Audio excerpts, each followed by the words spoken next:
Welcome to this session of the Center for the Economics of the Internet here at the Hudson Institute. It's my great pleasure today to introduce one of the members of the board for the center, Tom Haslett, who is the... Louder, please. Is that, okay. I'll try to speak a little bit more loudly here. Professor Haslett is the H. Macaulay Endowed Professor of Economics at Clemson University in the Johnny Walker Department of Economics. Professor Haslett is widely published. He's, I would say, probably the leading authority on the economics of the wireless industry. He is an extraordinarily accomplished economist, not the least of which is he's probably the funniest economist. So I'm sure you all have actually come today not to hear so much about the economics of network neutrality, but to be entertained by Professor Haslett's words of wisdom. I certainly am looking forward to it, but he's a very dear friend, and so I'm very pleased and honored to have Professor Tom Haslett speak here at the Hudson Institute. Please join me. So should I go there or should I do it here? Or? You can do it either way, whatever you want. Oh, wow, they're right there. As if by magic. Thanks very much, Harold, for that very generous introduction. I'll take it as a compliment that after 30 years of diligent academic work, you're introducing me as a funny economist. So I guess that's after reading some of my academic work you came to that conclusion. And I do appreciate Harold having me to speak, and we talked about doing this last spring, and I said, well, why don't you wait until next fall when I can come back to Washington because I'm moving to South Carolina. So I'm just in the process of transitioning from George Mason University, which you know here in the neighborhood, and moving to a different part of the world, and it is a different part of the world.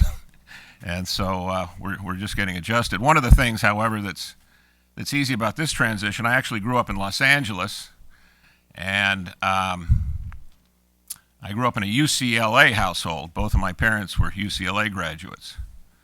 So I often tell people, by the way, I hated OJ before he killed anybody. Remembering a bad USC-UCLA football contest. Anyway, when I talked to the folks at Clemson, I quickly discovered it was okay to go to Clemson University because I could still hate USC.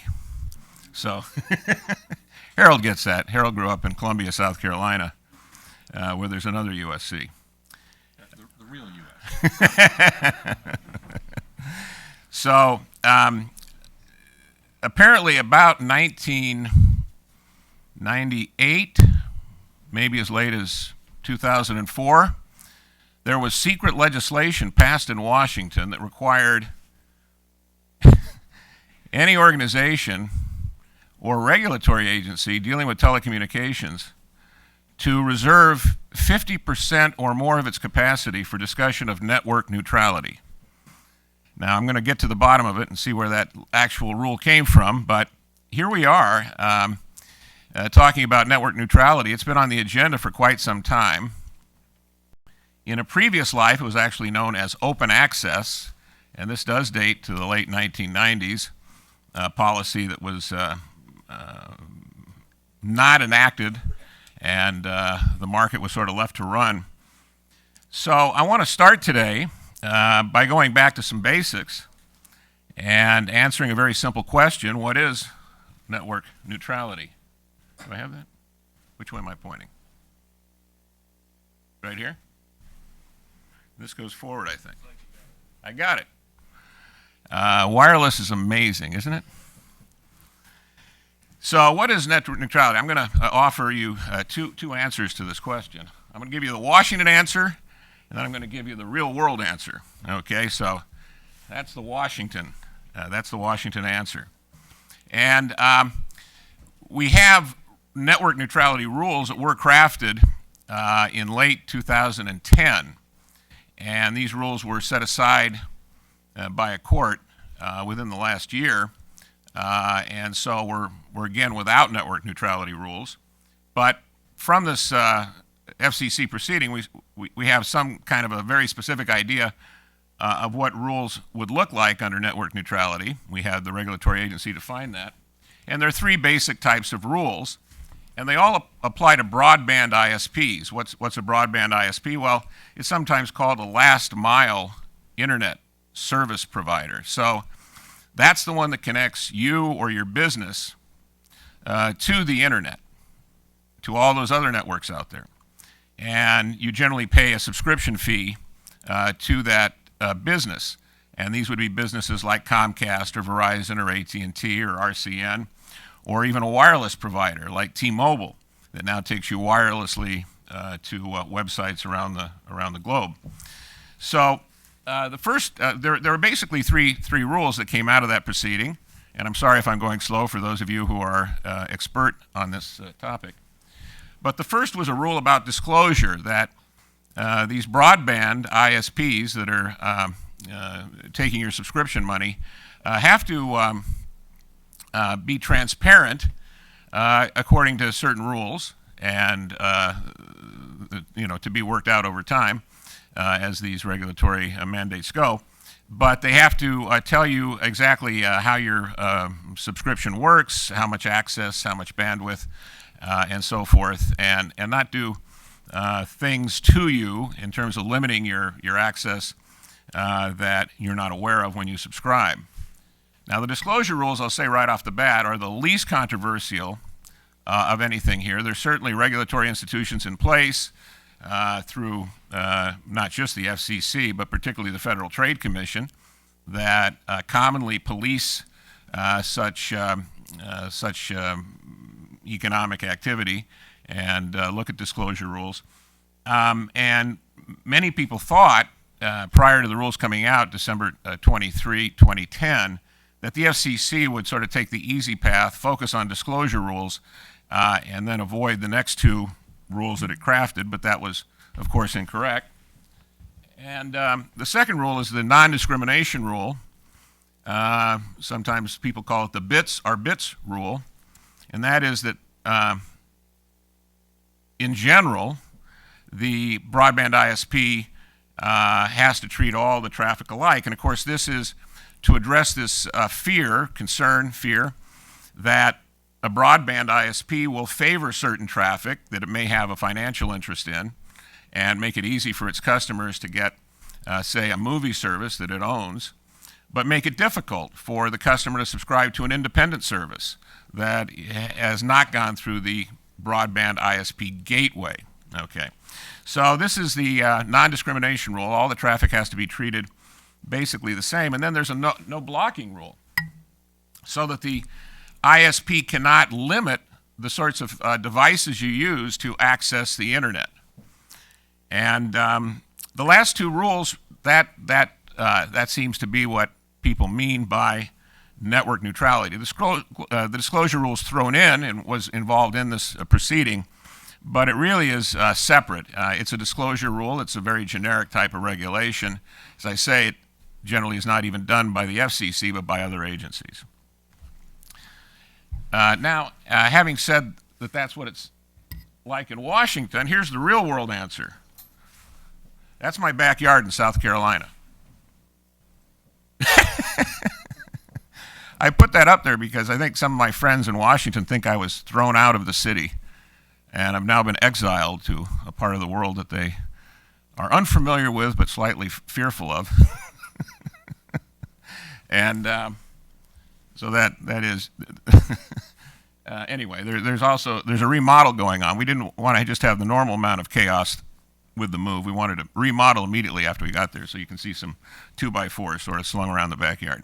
Anyway, so this is what I call the real world now. And the real world answer is we don't know what net neutrality is going to be.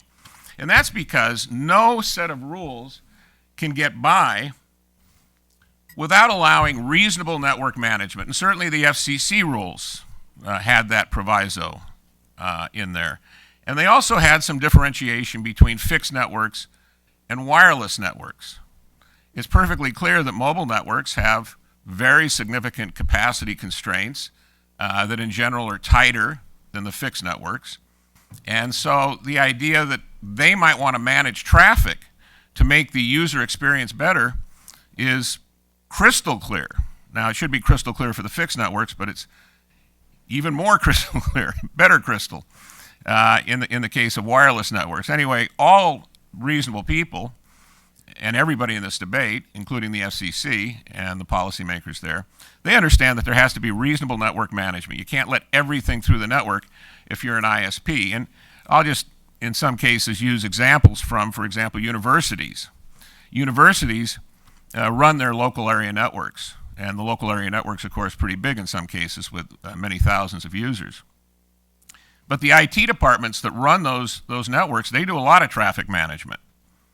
And in many cases, they bar particular types of uses of the network altogether. They've famously barred Skype or certain movie download services because they swamped the network. And that was destroying, dissipating the user experience for others. And so there's, and the reason that the university IT departments are interesting, you can complain about your IT department. I certainly complain about my IT department. But they don't have any economic motive to discriminate against Skype or any other service. They're obviously doing this for a network management purpose. And over time, a lot of these things get worked out, and the networks get more capacious, and network management becomes better so that things don't have to be blocked outright. They can be managed. The traffic flows can be adjusted in a way that actually makes everybody happy. And of course, a lot of engineers will tell you that not all traffic, bits aren't bits.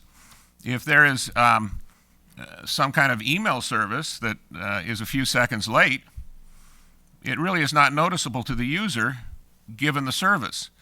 If there is a voice over internet application, like Skype, that has a few second lag between the sending and the delivery, that's going to destroy the service. So you want to favor some services over other services. You want to have some network management. This is done ubiquitously.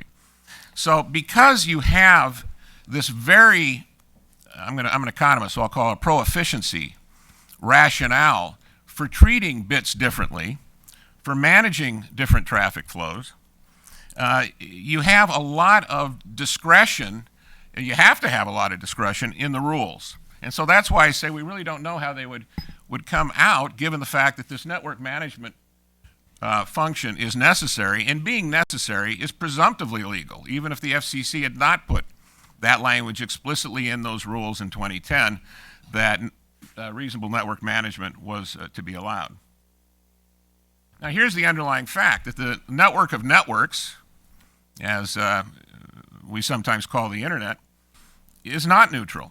And it has been formed by contracts between complementary players that do complementary things. And one of the things they do is they pass enormous amounts of digital traffic back and forth. And so if you just look at the carriers that form the internet, particularly the backbone ISPs, you find very large networks that pass traffic amongst to and from other large networks on a peering arrangement. That means no money changes hands. In some industries, it's called bill and keep. You have your customers, and we have our customers, and we trade some kind of traffic. We make exchanges, but we don't bill each other for that. Now, in those cases, with these big networks, the back and forth tends to even out. There's sort of a rough justice, and the transaction costs of billing are saved. However, when smaller networks want to interconnect, they pay for transit. They pay for transit. This has always been the case. This is not neutral. the smaller networks pay to be part of the internet. Now, why is that? Well, they're not contributing as much capacity. It also has a very happy result. There's an incentive to become bigger and to get larger capacity and to do more to deliver bits all around the internet. If you become large enough, you can become a peer and strike peer-to-peer arrangements. If you're smaller, you don't get that. But you can pay on negotiated rates. These are not regulated terms and conditions. There's no interconnection mandate. So that's how the internet is developed, and that's how it lives and grows today. Now, if you read your service agreement with even a small ISP, even when you're going into a Wi-Fi cafe, you'll find that a lot of stuff is blocked. Okay, and this is particularly true with subscription services, where they specifically say you can't do certain things with the service. You can only perhaps have one connection at your house if you're a residential subscriber. You can't allow a business server to come on and start using the wireless connection if it's a wireless connection with say, a small ISP. Again, this is not to exploit market power. These small ISPs essentially have no market power. This is to create efficiencies so that the bandwidth can be shared amongst all the customers and the user experience does not depreciate below an acceptable level. So a lot of non-neutrality there. So it just turns out that the network grows with all kinds of pay-to-play bargains, and I'll mention a few of those. But the money changing hands and moving around the internet actually is just a wonderful marketplace development. I mean, this is the core of this marvelous social institution, creating this enormously productive economic infrastructure, and it's not regulated, and it's not neutral. There are all kinds of deals put together by contract where certain players pay other players to play in the system. So these contracts are features, not bugs. They are not inherently suspicious. They are inherently efficient. Okay, now it doesn't mean that there can't be some instances of anti-competitive, what we call vertical foreclosure. I'll get to those later. But as a general rule, there shouldn't be a general rule against this kind of socially efficient behavior. So let's talk about a few of these things. Here's a classic example of something that should be outlawed under neutrality rules.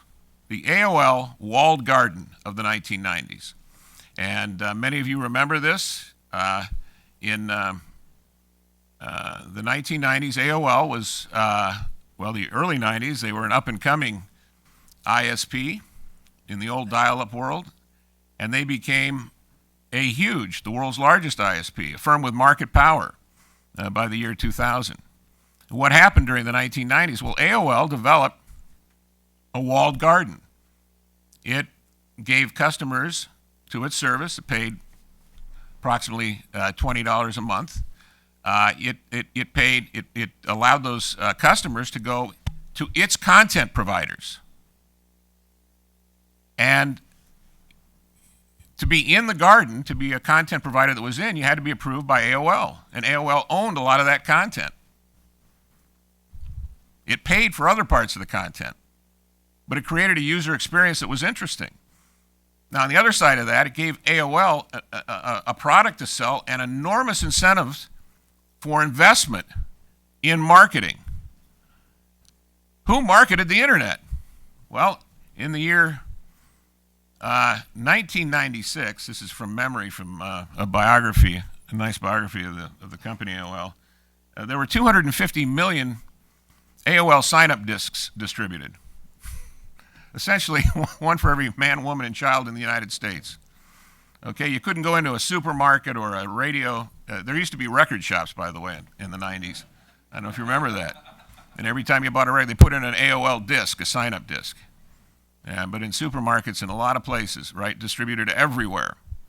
It was called carpet bombing. That was the campaign. The carpet bombing campaign with AOL sign-up discs. You say, no, I've already signed up. Don't do it. the system was easy to use. The sign-up disk was sort of a no-brainer. You didn't have to be a technical expert. People make fun of AOL. Your grandmother's ISP. Well, they had 34 million subscribers by the end of the decade. And when they merged with Time Warner in 2001, they were determined to have market power as an ISP. They were dominant in that field, and they got there through the Walled Garden. Now, the Walled Garden didn't last because customers, it turned out, wanted to go outside the Walled Garden, and there were all kinds of starts and fits and back and forth on this in the 90s that were comical in hindsight, but were very big news at the time about how customers could get out of the Walled Garden and go to the internet, and how they'd be metered in the time that they spent out there and so forth and so on. But the fact is that the rest of the content available to customers became so overwhelmingly interesting and alluring that AOL gave up on trying to pull people into its content world. But its content world had its place. And again, it was an unregulated environment where these experiments could be made and then abandoned when they were no longer efficient. So that's a wonderful example of how progress has been made. Not that walled gardens are finished. We'll come back to walled gardens. So iMode and the birth of the wireless web. In 1999, when there was no wireless web, essentially, in Japan, a company called Docomo, the leading wireless carrier, created a service called iMode. iMode was also a walled garden, but it was stuck on top of the largest wireless carrier in Japan, Docomo. And so what Docomo did is it put an I button on its handsets. And when you press the I button, you got to the preferred content providers.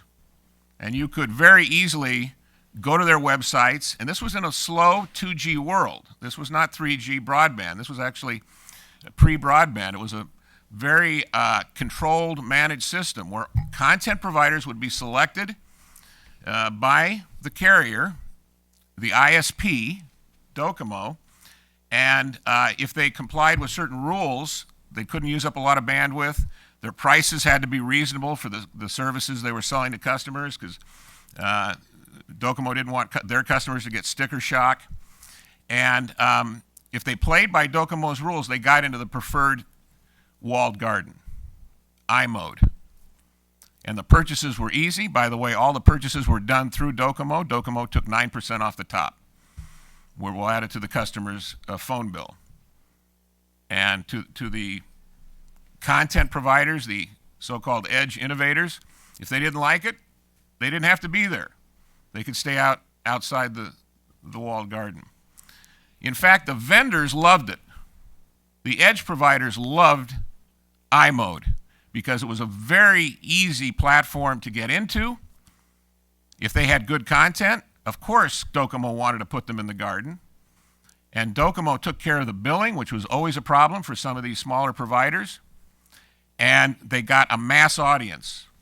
And by 2003, I think there were 35 million wireless web subscribers through iMode. The two competing carriers, of course, they had to create their own platforms in response. The wireless web was much bigger than the fixed web in the early 2000s in Japan. That's where the internet developed.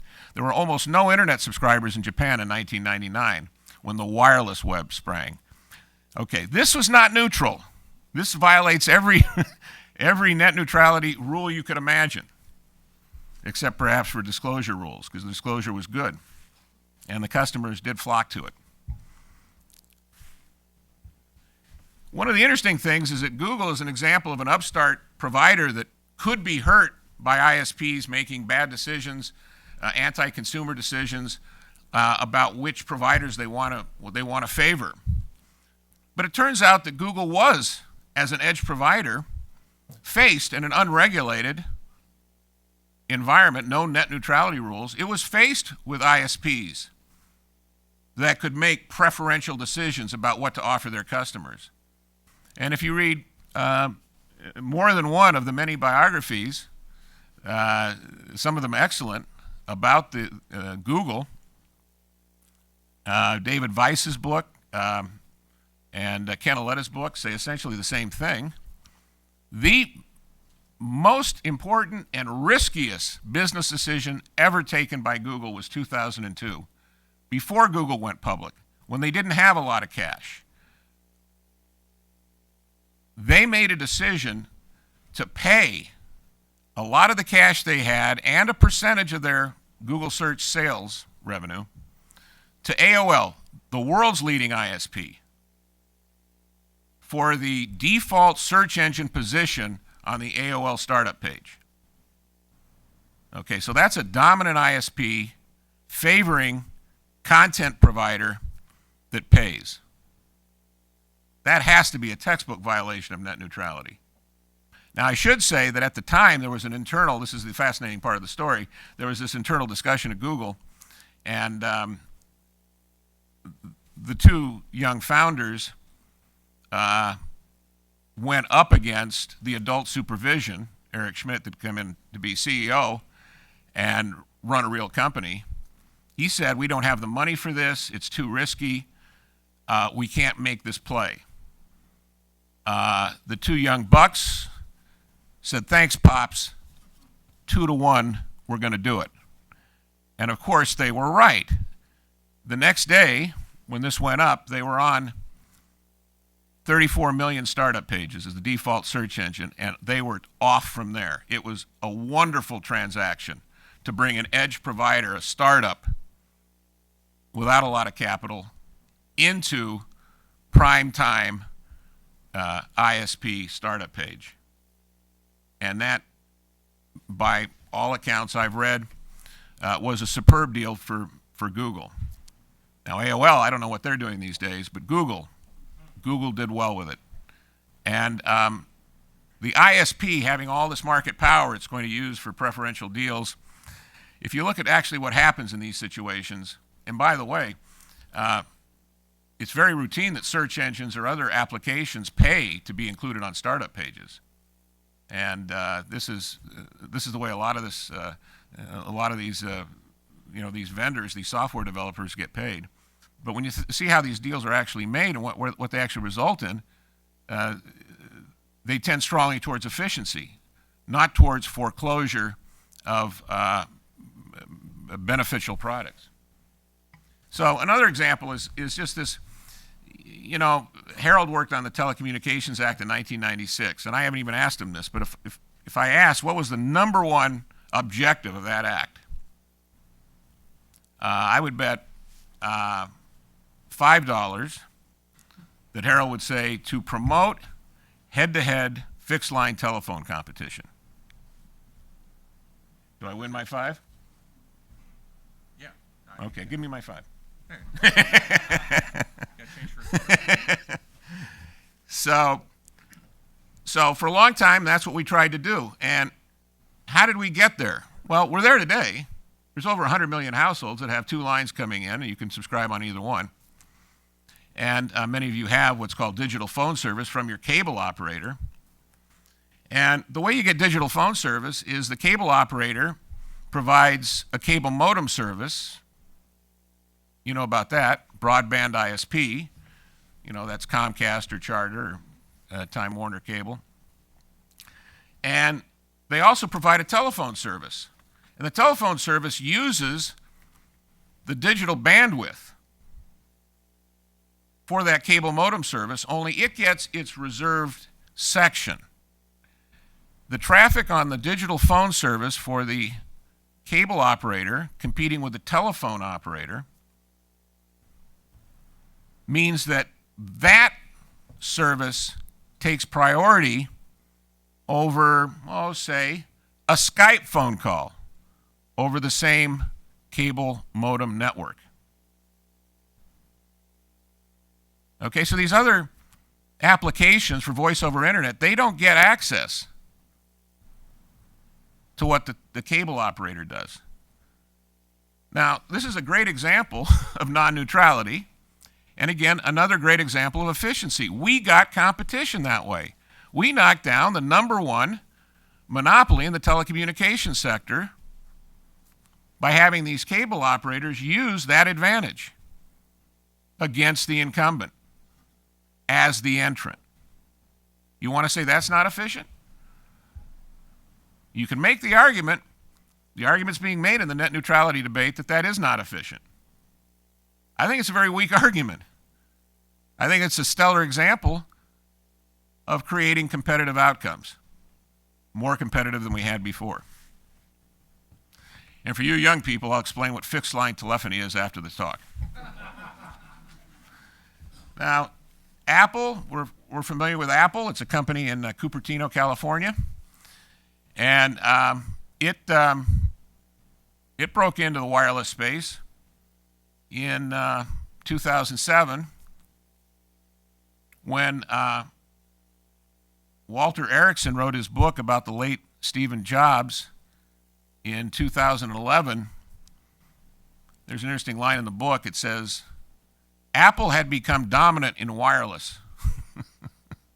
Interesting. In 4 years. 0 to dominant in 4 years. Anyway, Apple comes in. How did they become dominant? Well, with iconic innovation. You're familiar with their devices, but you're also familiar with their vertical restrictions. Okay, the iPhone, the iPad, the Apple devices, they tie to the App Store or to iTunes, to Apple-owned content platforms. Now, there's a lot of independent content in the Apple Store, but it all goes through the Apple gatekeeper. And Apple's got, Apple's a lot like Docomo. They police their garden. And the walled garden is back. And it's wildly successful because it's wildly popular. Now, it's excited a lot of reaction. And you're familiar with the Android platform that has come up against Apple. And it has different rules and different levels of openness. So neutrality looks different there. There's still a lot of network platform planning that's provided by Google as the ecosystem master. And Google is very, very helpful in doing that. And it does a lot of things that are more open than Apple. But it's not neutral. There's still a lot of control by the ecosystem police, so to speak. And a lot of good comes out of that. By the way, one of the interesting things about the Apple Store is that Apple takes 30% of the revenue. They sell. They don't take 9% like Docomo. They take 30% of all the apps. 70% go to the app developers. The same split over in the Google Play platform, where people with Android phones download and pay for the non-free applications. And of that revenue, 70% goes to developers, 30% goes to Google. Google gives their 30% to who? The carrier. Also not neutral. These apps are paying to be on the platform. Because Google wants the carriers to really like the Android platform. And they do. Okay, so they're paid to do it. Running through this. Content delivery networks, many of you are familiar, like Akamai. Yes, there are lots of fast lanes, and they're created, and they're beneficial, and they help traffic get to where it's going without so much congestion. So companies like Akamai, for a fee, will take a vendor's content and move it around to avoid traffic jams on the internet so that there are fast lanes, and they cost money. And that's the way we get growth of the internet, increasing quality of the internet. And of course, there's a lot of competition to create these fast lanes. And so that works pretty well. Non-neutral. So what's the political equilibrium? Well, I think in general, the political equilibrium is this, that there's going to be a regulatory agency passing laws, and then there's going to be a court somewhere to overturn them, usually the D.C. Circuit. And that's going to be where we are. We're there now. It's a good equilibrium. You live in Washington. I got to talk this up. I have a house for sale in Montgomery County. There's a lot of wealth in this neighborhood, okay? And it's good. It's good for the economy. So yes, the Comcast decision, which was a net neutrality rule involving a Comcast practice on its cable modem network. That was 2007, the rule came down, and then it was overturned a couple of years later. Then in 2010, the Open Internet ruling from the FCC, I've been citing from it, and then that's been overturned in the last year. And of course, there's now pressure right now for a bold move on behalf of the Federal Communications Commission. Some people are even talking about Title II. Title II, which is public utility regulation, the old rate of return system for telecommunications. Okay, so that's rather remarkable. And there are many sources on this, but I particularly like a paper written by the FCC staff member, Jason Oxman, very nice paper, 1999, called The FCC and the Unregulation of the Internet. Okay? And I've assigned this paper to students. There's a lot in it. And on some of my dyspeptic days, I've been I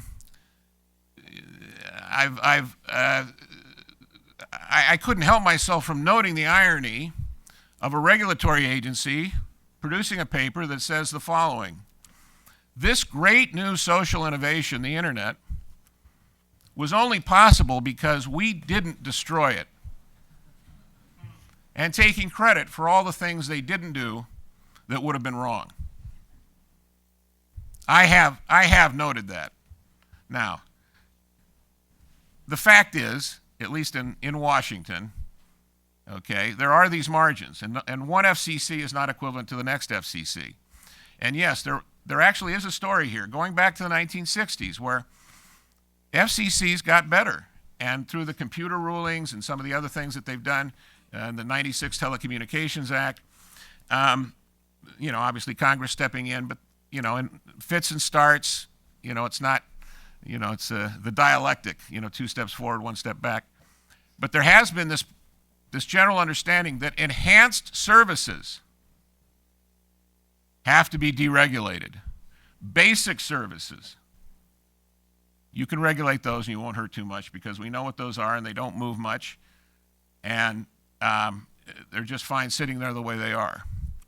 But the dynamic part of the telecommunications world, we can't put our old rules on that. The legacy regulatory environment will kill that stuff off. And there are many proceedings that go through this. And this paper, the Oxman paper, really goes through it in nice, fairly good detail. So I highly recommend it. But here's the commission. And they say flat out, look, we wouldn't have had an internet. I mean, how did we get dial-up? How did we get dial-up? Well, dial-up was a service where companies came in and rented business lines and had those business lines connect to modems in the ISP's office. And if they put that traffic back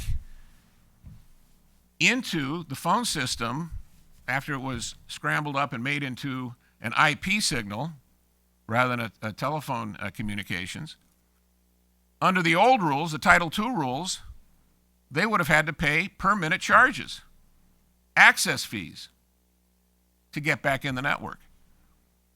So the FCC, starting in the 80s on this, the early 80s in fact, declared that enhanced service providers would not have to pay those charges. They'd be deregulated. And from that, and supporting moves, and then resulting marketplace activity, you get the development of what's called the commercial internet. And this paper outlines very nicely a number of pressure points at which regulations had to be stripped back for what became known as information services, not telecommunication services. Enhanced basic, information, telecommunications, the same split. Now, voice over internet, which is a very important application today, and we all use services that have voice over internet, whether it be Skype or FaceTime. The states wanted to come in and regulate like a public utility. And there were battles 10 years ago on that. California, Minnesota jumped in and did license or attempt to license voice over internet providers. And the Federal Communications Commission also there was pressure to regulate and have all kinds of access rules and tariffing and charges levied on voice over internet. And the founder of, the pioneer who did this, Jeff Pulver, is out now very nicely and articulately and knowledgeably articulating the case for his battles, his historic battles, fighting Title II regulation to put new services on the internet and opposing net neutrality rules that would endanger that sort of deregulation. And it's interesting, of course, that cable broadband was never regulated, and it jumped out early. Why do you think we had so much more cable modem service in the late 90s and early 2000s than DSL? We had an unregulated service and a regulated service, and it was the unregulated service that jumped out. I have a little bit on that, but I think we're going to run out of time for that. But so I just want to say we still have Title II regulation. A lot of the world is regulated on the old Title II rules, and there's tariffs for telecommunication services, and people can, lease lines and do all kinds of stuff like they used to do on Title II. Well, what's happening there? Nothing. It's all happening in the unregulated information services sector. And now, of course, people say, well, that's where it's happening, so that's where we need the rules now. Okay, so they want to chase the market with the old rules that were stripped away to allow that market to develop. Okay, so that's just that dynamic. So we still have a little bit of that. Not much is happening. Now, there's some empirical evidence. I don't want to go through this because I'm taking too much time. But I will recommend a 2008 paper. I'll summarize it very quickly. By myself and Anil Kaliskan, she's a great economist. She's now at the World Bank. And we just took a look at the differences in subscribership between cable modems and digital subscriber lines provided by local telecommunications providers, phone companies, and regulated up until early 2003, then substantially deregulated in early 2003 when a regulation called line sharing was eliminated, and then further deregulated in August of 2005 when these Title II regulations were taken away from the broadband development. And what happens, and this is a 2008 paper, Haslett, Kaliskan. You can send me a note, I'll send it to you. It's in the Review of Network Economics. What happens is this is the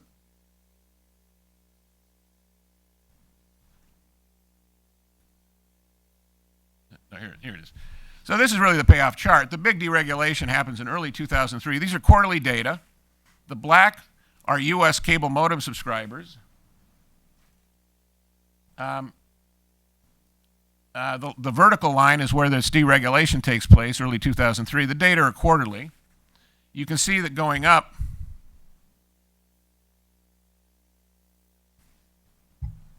it's got the pointer on here. I'm not afraid to press the wrong button here. Anyway, can you do that? There it is, right here. Okay. So here you have the black. This is the cable modems.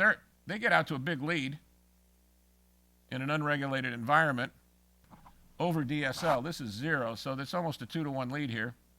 Then this line sharing regulation is eliminated, and it wipes out the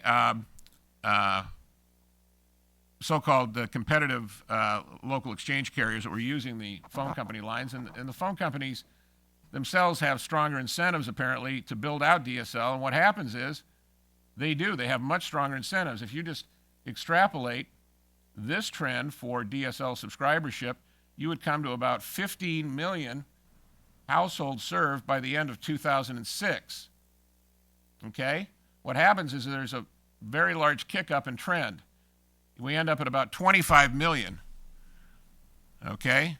Now, there may be other things happening in the market. We actually ran regressions where we actually adjusted. We controlled for what was happening in the Canadian market. Canadian market, very similar to the U.S. If there are technology trends that are really favoring DSL, cost factors working in the favor of DSL, international equipment market and so forth, the Canadian market's going to have a big kick up in DSL too. That didn't happen. Okay, so adjusting for what we think is a good control sample, we still see very responsive outcomes here. Now, this is strong evidence. Now, there may be other evidence out there, but I will say that to get any fiber to the home in this country, it's fairly well understood, and it's certainly understood by Corning and by Gartner Group that makes these estimates, that has come out and explicitly said this. We weren't going to get any fiber to the home until we had rules in 2003 and 2004 that came in that said there would be no open access, no neutrality, no sharing of those lines.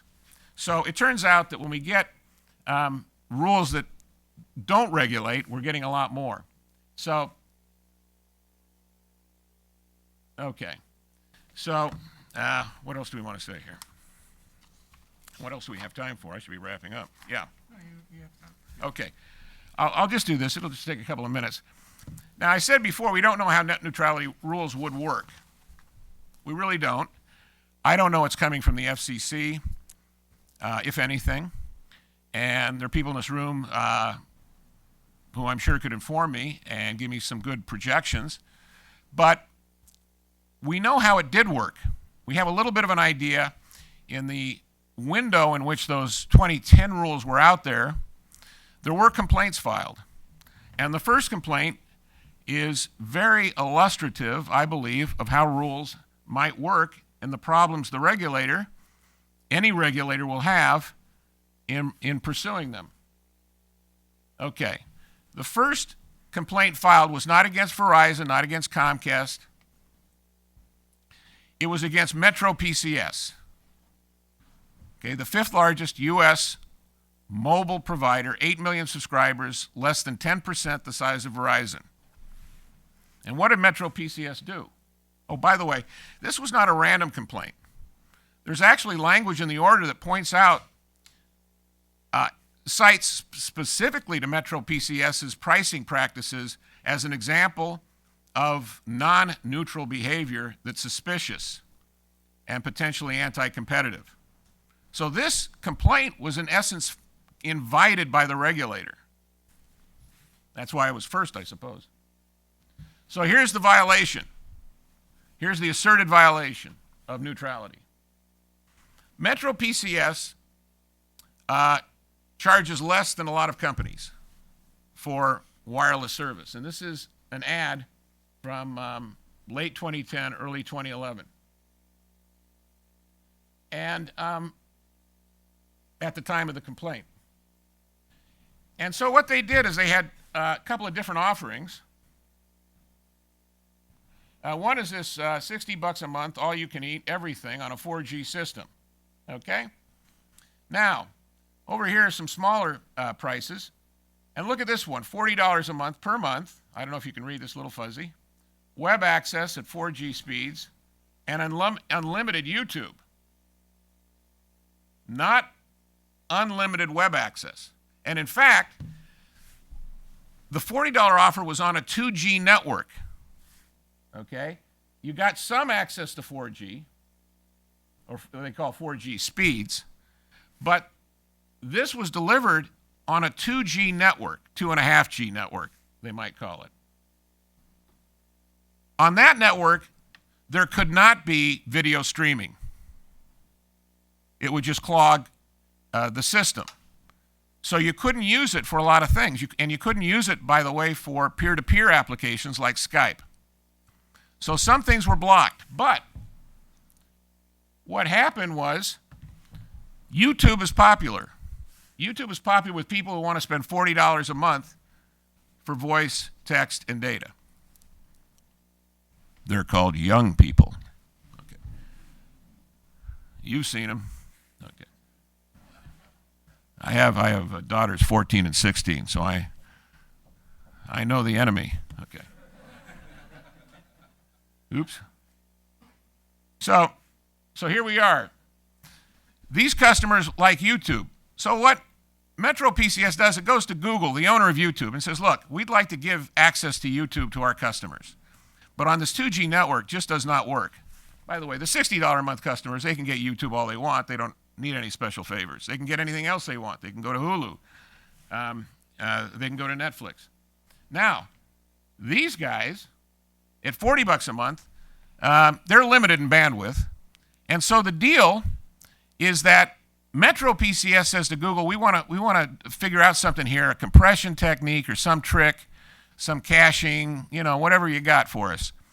So, the Google people take this as a challenge. They go and, 15 minutes later they're back with, we redesigned your network through software, whatever it was.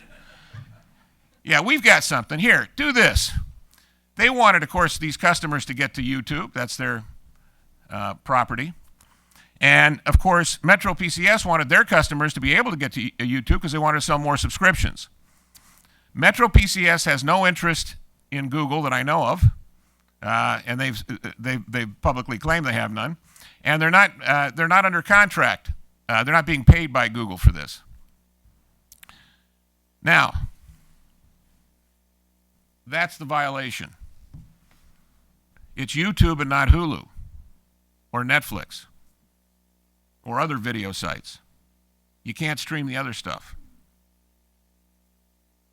So the extra stuff that was added, that's not neutral. That's what the FCC suggested. That's what this complaint by consumer groups alleged. Of course, it was never adjudicated. The rules were vacated by the court. But that's where the FCC will look for neutrality violations. Okay? They look to attack efficiency. I mean, that's alarming. That's alarming. Okay? And in fact, this is even the article in Engadget about this. And even the tech press, you think they might be nice. They say it's a pretty fantastic deal. This is a comment, January 3rd, 2011, on the low prices at MetroPCS. But they say, well, when you figure it out, in this YouTube deal, it says they like the price. It's a step in the right direction. But pro net neutrality? Yeah, not so much. Yeah, not so much. Okay, let's get rid of YouTube. Now we're neutral. Okay? Nobody gets to stream. So that's the way these rules can go. And even the folks with a keen eye at Engadget, and of course, many of us read their stuff. Good reporting. But that's where these rules go. Very difficult to assess and to split off from efficiency. So in closing, I'll just say that we do have an alternative path. Yes, I actually have that slide. Okay? Vertical foreclosure. If a firm with market power uses that power to subvert competition, either in its market or an ancillary market, it can be accused and, in fact, convicted of violating the antitrust statutes. And we have federal agencies ready to investigate and prosecute such cases. Okay? Vertical foreclosure. There was a Microsoft case about this. I don't know if you remember that. This is an existing policy. It goes case by case. It does not assume that vertical integration or cooperation between complementary producers is inherently suspicious. It assumes the reverse, that it's ubiquitous and generally efficient. And that is the factual case. Now, can there be antitrust violations? Anti-competitive situations? According to the law, there can, and the laws developed around the idea that if there is a restriction of output that's developed through some of these vertical activities, it's called vertical foreclosure, okay, and it can be prosecuted. Net neutrality takes the opposite view. It assumes that any kind of cooperation between a broadband provider and a service that rides on that broadband system is suspicious and should be illegal, except for exceptions made for reasonable network management.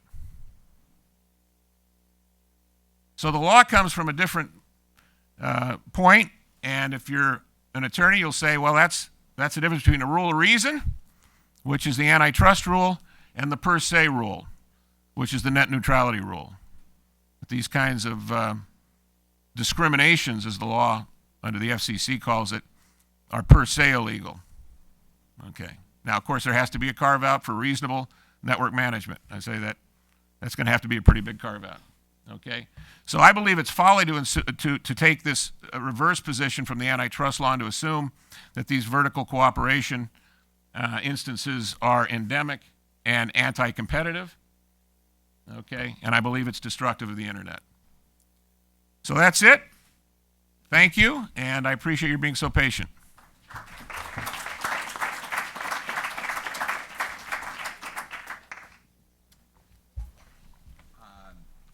going to take the moderator's prerogative to ask the first.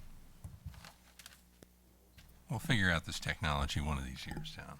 I'm going to ask the first question or two and then turn it over to the audience.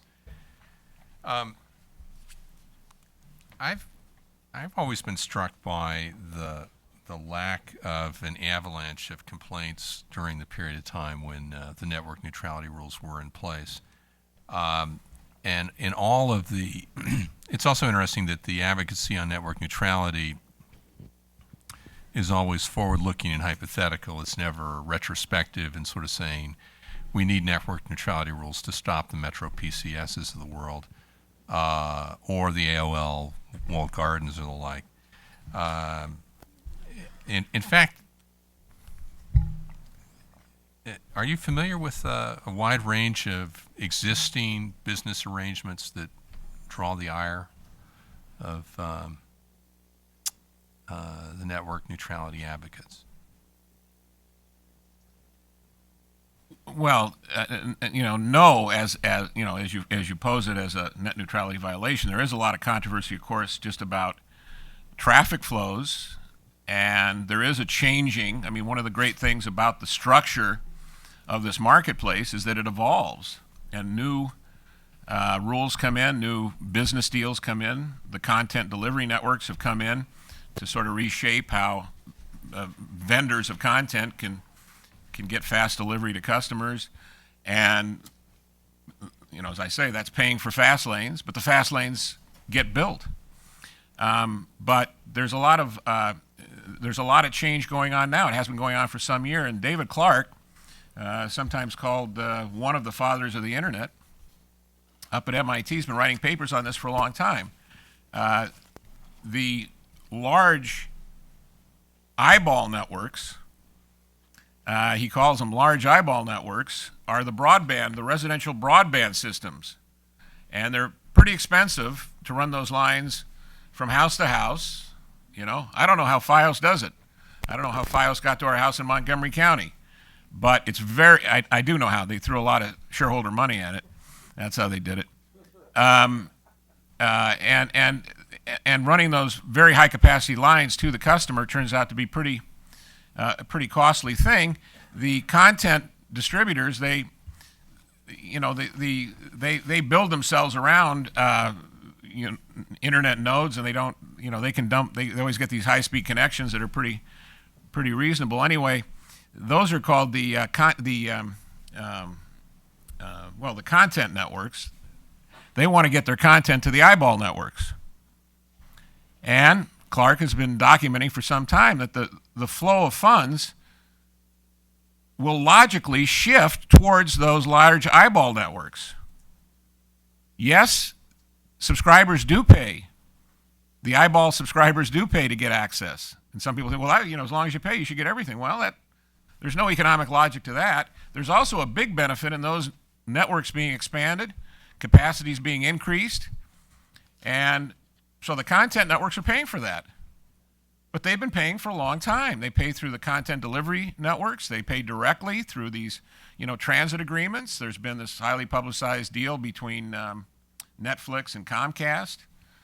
And so Netflix pays to get better access and faster delivery of its content. Well, its content is pretty voluminous.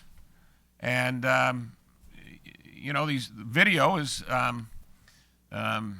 just when we thought television was dead, it comes to us just through a new form. And these customers, you people, are downloading a lot of content in the form of video, and that's clogging networks. And networks are being built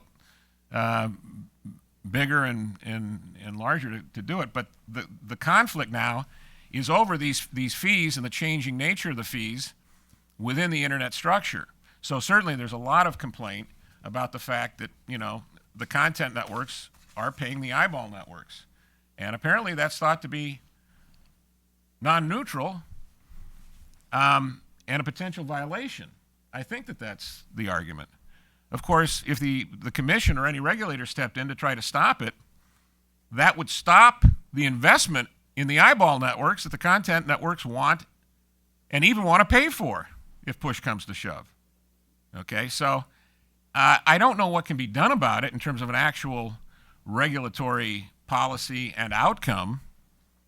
That's why I say in the real world we don't know what these rules are going to do. But I think there is skirmishing and controversy about those payments that are being made from the content networks to the eyeball networks. Okay, let's turn it over to the audience.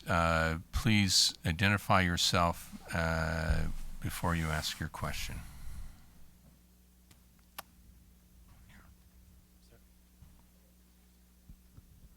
Hi, my name is Chuck Manto. For background of a small telecom consulting business, and I used to run a CLEC operation back around 2000, and I have 4 issued patents on a market-based approach to universal service. So I have a question of interest to myself is the universal service piece of a non-regulated market. If it's determined that the basic service that people need more than they ever even needed, telephone service, might be a meaningful amount of broadband. Do you foresee, since that the cost of broadband itself is sort of becoming close to zero compared to content and everything else, do you see that there's room or likelihood for some kind of establishment of a minimal amount of broadband access that is almost by policy given everyone for free or something close to free so that everybody participates in the broadband that they need to maintain their viability so that, whatever that amount is, I would have no idea, but every household could have access to that. And is that something that's sustainable and supported by a market as well as the regulatory framework in which you are discussing today? A universal service for broadband. Well, that's our policy. The U.S. changed policies on that. We spend about $9 billion a year on the Universal Service Fund, and a little over $2 billion goes to the E-rate program for schools and libraries. And I have written a couple of papers on this that I'll be happy to send to you. I'm searching for something good to say about the Universal Service Program, and I'm just falling short. I get a lot of things in my inbox, and I get a lot of stuff about, universal service is good. We need more of it. We need to extend it. We need more technology in the classroom for kids to learn better. And then the other stuff I get is LA City schools embarrassed by $1 billion Apple failure when they tried to give out iPads to all the students. It turned out to be a debacle, did not help learning, squandered $1 billion apparently. And professors telling students they can't use their notebooks in the classroom anymore. Okay, no, not just turn off Wi-Fi, just don't use your notebooks. And studies coming in now saying that the computer's not a good way to take notes. So when you talk about this being a facility, certainly access to broadband is important. It's great infrastructure for an advanced economy and for a developing economy. And we've done a lot to get there. In 2011, the FCC took that $9 billion fund basically and said we want to redirect this now towards broadband. And but they're just wasting enormous amounts of money. They're taxing, essentially the taxes are in large measure paid by low-income consumers, and I won't go into the reasons why, but they're the ones that purchase long-distance services. Again, you young people, I'll explain what long distance is after the session. But there's some things that are still defined as long distance, and those taxes tend to fall heavily on urban poor. And the subsidies are paid predominantly to vendors on the E-rate side, vendors to deliver services that have no impact on educational outcomes that we can discern, and to owners of rural telephone companies. And, I like to ask people, how many telephone companies do we have in America? And well over 1,000. People can only name 2, 4 if you go wireless. But we've created a whole, I won't call it a cottage industry. It's a real industry that exists with government subsidy. And they're now delivering broadband, but I don't think they're delivering new broadband to very many places. That's been studied. And so it's very hard to do those programs. And if you've got patents to make it work for universal service, maybe those are valuable. So I wish you well on that. Next question, gentleman up here in the front. Hi, my name is Raj, just a DC resident. 2 questions. How is this issue addressed in other economies, let's say South Korea, Japan? My second question is, given how many businesses and people depend on this critical infrastructure, broadband access, do you think down the line there can be this public-private partnership between companies, state governments, and the federal government chipping in to build better and faster networks throughout the country? And my other question is there any city or state in this country? Let's get the 2, okay? Well, yeah, I mean, the internet, there are obviously a lot of, there are differences between countries, but the basic structure is fairly common. When I say that, you immediately say, well, what about Saudi Arabia or China? You certainly get a lot of compromises on the structure of the internet, so to speak. But net neutrality rules are being applied in some places. Chile has put on some rules. I haven't seen any studies. If you have work on that, please send it to me. That would be interesting. The open access rules, which Anil Kaliskan and I did a study of, they're similar to network neutrality rules. We applied them here. We get some empirical results on that, and they're not positive for the regulations. So I don't know what's coming out of the rules that have been applied. So I can't give you much on that, and I apologize for that. Public-private partnerships to build out better, faster broadband. Surely you jest. Okay. Now there has been talk about how slow the U.S. is. Really? I mean, really? In Montgomery County, I was startled that I got FiOS. In our subdivision, everybody has at least 3 acres. Okay, now, yes, Verizon learned its lesson on that, and they stopped at 18 million households. But that's 18 million households that have access to a lot of bandwidth, okay? Certainly the cable operators have a lot of bandwidth everywhere, and that's pretty close to 100% of U.S. households have access to very high speed. I just moved to Salem, South Carolina, and the cable operator, I won't mention any names, but the cable operator Charter, when it works, and I do say this because I got 3 cell phone calls this morning from Charter talking about the interruption. I haven't even talked to my wife, but apparently she's reported an interruption of service. But when it works, it's 60 megabits. And it's a very nice service. But that's not unusual. That's just cable speeds, cable modem speeds. Yes, AT&T is with DSL in our neighborhood is slow. And people talk about the competitive problem there. And cable, since 2006, actually, the study and the numbers I put up, DSL was catching up. Well, it's not catching up anymore because of the very high speeds that cable offers.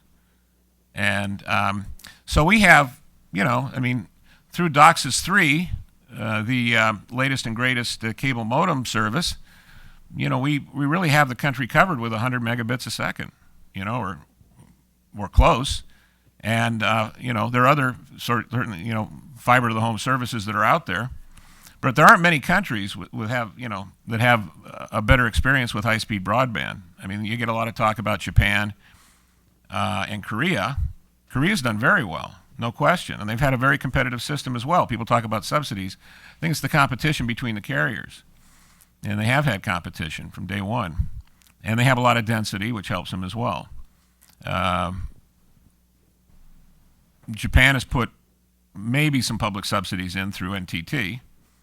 But there, are great applications, and is there a revolution coming out of the Japanese experience? A lot of Japanese subscribers are not taking the highest level of the fastest service there. They're dropping down because you just really don't need more than, 20 or 30 megabits to get your video high definition streamed to you. So I don't know what the social purpose of subsidies would be in public-private partnerships to go more. I think we have time for one more question. And who has the microphone?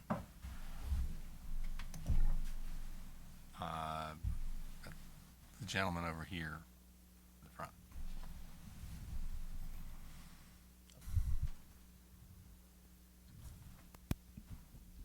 Hi, I'm Robert Mariani. I'm from FreedomWorks, and I'm curious about because you mentioned the specific, as it is implemented regulation, how that sort of just cuts off investment. It just simply stops. I'm wondering, because I remember a quote from the founder of Vonage, who now functions as a venture capitalist. I'm wondering about the regulatory uncertainty, and if there's been any studies or maybe even perhaps like thought experiments or anything of that nature on how just the discretionary powers of regulatory agencies will get in the way, and also the difference between net neutrality in general and the specific implementation in the form of Title II, like if that's much worse. Well, on investment incentives, yeah, I mean, we had some of that showing up just by looking at the outcomes, the subscribership outcomes for DSL versus cable modem service. And you also see things like the 2008 700 megahertz auction at the FCC. One of the licenses, which was a very nice license, allocated 22 megahertz of prime television band radio spectrum. That had special obligations, which are tantamount to net neutrality rules or open access rules, and that was the C block. And Verizon, famously within those circles, got a very low price relative to what the other licenses were selling for in that auction. They paid about $4.5 billion for that license, and at prices paid elsewhere, they would have paid somewhere around twice that much. So there was a significant discount. It may not have been the entire. There are other things happening in the auction, and some people argue it's not the entire 50% discount or whatnot. But there was a significant discount. That's visible evidence that companies don't want the regulatory overhead of having to deal with these restrictions. And I sort of laughed when you saw the outcome of the auction, and Verizon took on these obligations, and I thought, well, they only paid $4.5 billion. The shadow price was $9 billion, so they got a going out of business sale price, and they got $4.5 billion they could put in their legal fund right off the bat to work with regulators on how those rules were going to be applied. And so, that's the way the certainly business investment function works, that you will look at the cost, the expected anticipated cost, against the anticipated revenues and profits that are flowing from the investment, from whatever you're undertaking. Spectrum, when you're buying licenses from the FCC, that's a very open purchase with an investment function. And so you can see it in that kind of situation. But when you're talking about the current rules we have, yeah, there is some trepidation, but I think the unrealistic nature of the rules, has its own, that has a mitigating effect as well, that I think a lot of investors sort of, whatever the FCC does, it's going to be tied up for years in the courts. And when they really get around to doing something, we're going to have reasonable network management that has to be allowed, and we have good lawyers to show the agency that that's all we're doing. So you got to be careful. It's not that investment absolutely stops. It's not going to stop because people, the investors, there is demand for these services, and the regulations aren't going to eliminate all profit opportunities. So it's not going to be black or white. In many, in some sense, that makes it harder to really figure out what's happening, and that's just the world we live in, and that's why God made economists. So we, you're shaking your head. I'm sorry, God did it. Yeah. So that's how Harold and I got here. Okay. And with that, let's thank our great economists for the time.